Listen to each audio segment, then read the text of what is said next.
চুক্তিভিত্তিক শিক্ষাকর্মীরাও অবসরের সময়ে পাবেন এককালীন 5 লক্ষ টাকা, জানালেন শিক্ষামন্ত্রী ব্রাত্য বসু।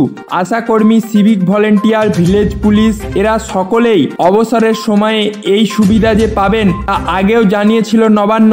এবার শিক্ষা দপ্তরের অধীনে থাকা চুক্তিভিত্তিক কর্মীরাও এর আওতায় চলে এলেন। রাজ্য সরকারের বিভিন্ন দপ্তরে কর্মরত চুক্তিভিত্তিক কর্মচারীদের অবসরের সময়ে এককালীন ভাতার অঙ্ক বৃদ্ধি করে 5 লক্ষ টাকা করার সিদ্ধান্ত গত মার্চে নিয়েছিল নবান্ন। সেই তালিকায় এবার যুক্ত হলেন শিক্ষা দপ্তরের অধীনে কর্মরত চুক্তিভিত্তিক কর্মচারীরাও। বৃহস্পতিবার এক্স হ্যান্ডেলে পোস্ট করে এই সুখবর জানিয়েছেন রাজ্যের শিক্ষামন্ত্রী Bratya Basu.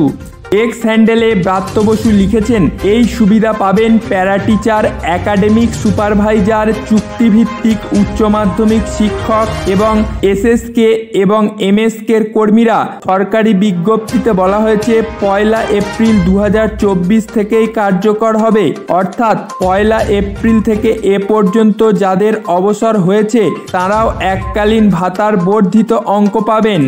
Para teacher, academic supervisor, চুক্তিভিত্তিক উচ্চ মাধ্যমিক শিক্ষক এবং এসএসকে এবং এমএসকের কর্মীদের কারোর অবসরের বয়স 60 বছর, কারুর 65।